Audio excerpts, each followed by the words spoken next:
কানাডার টরন্টো শহরে যথাযোগ্য ধর্মীয় মর্যাদা, উৎসবমুখর পরিবেশ এবং স্বদেশীয় আবহে উদযাপিত হয়েছে পবিত্র ঈদ উল আজহা। প্রবাসী বাংলাদেশিদের প্রাণবন্ত অংশগ্রহণে আয়োজিত হয় উত্তর আমেরিকার অন্যতম বৃহৎ ঈদের জামাত। টরন্টো ও আশেপাশের বিভিন্ন এলাকায় বসবাসরত বাংলাদেশি মুসলমানরা সকাল থেকেই ঈদের নামাজে অংশ নিতে ভিড় জমান ড্যানফোর্থ এলাকার বিস্তীর্ণ খোলা মাঠ এবং স্থানীয় মসজিদগুলোতে। ঈদগাহ ও মসজিদ প্রাঙ্গণ জুড়ে ছিল উৎসবের আমেজ ও মানুষের ঢল। কানাডার বহু সাংস্কৃতিক পরিবেশের মাঝেও দিনটিতে টরন্টো যেন এক টুকরো বাংলাদেশে পরিণত হয়েছিল।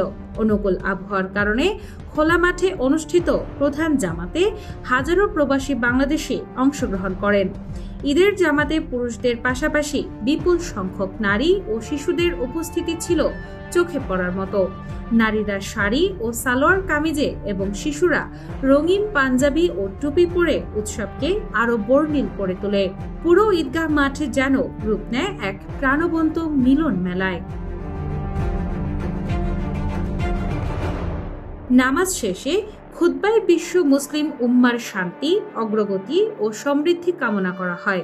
একই সঙ্গে বাংলাদেশের সার্বিক কল্যাণ ও দেশের মানুষের সুখ শান্তির জন্য বিশেষ মোনাজাত করা হয়। ইমামরা প্রবাসে বেড়ে ওঠা নতুন প্রজন্মের কাছে ইসলামের সঠিক শিক্ষা পৌঁছে দেওয়ার পাশাপাশি বাংলাদেশের সংস্কৃতি ও ঐতিহ্য ধরে রাখার উপর গুরুত্ব আরোপ করেন। ঈদের নামাজ শেষে প্রবাসীদের মধ্যে শুরু হয় কোলাকুলি, শুভেচ্ছা বিনিময় ও আনন্দঘন আড্ডা। দীর্ঘদিন পর পরিচিত জনদের সঙ্গে দেখা হওয়ার আনন্দে মুখর হয়ে ওঠে পুরো পরিবেশ। নতুন প্রবাসীদের সঙ্গেও গড়ে ওঠে আন্তরিক সম্পর্ক ও সৌহার্দ্যপূর্ণ বন্ধন। অনুষ্ঠানে অনেক বিদেশি নাগরিক এবং স্থানীয় কানাডিয়ান রাজনীতিবিদও উপস্থিত ছিলেন।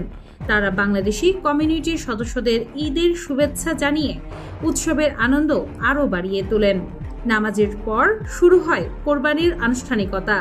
স্থানীয় আইন ও নিয়ম মেনে আগে থেকে নির্ধারিত ফার্মে গিয়ে অনেক প্রবাসী পশু কোরবানি সম্পন্ন করেন।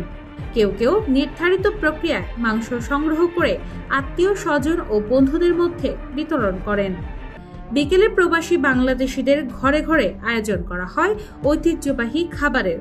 পোলাও, গরুর মাংস ও সেমাই সহ নানা পদ দিয়ে অতিথিদের আপ্যায়ন করা হয় আন্তরিকতার সঙ্গে।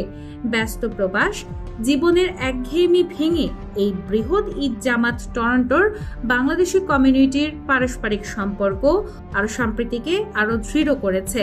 দেশের বাইরের অবস্থান করেও ধর্মীয় মূল্যবোধ ও নিজস্ব সংস্কৃতিকে ধারণ করে প্রবাসীরা যে ঐক্যবদ্ধ রয়েছেন, এবারের ঈদ আয়োজন তারই উজ্জ্বল প্রমাণ হয়ে উঠেছে। ডেস্ক রিপোর্ট, বাংলা বাজার পত্রিকা।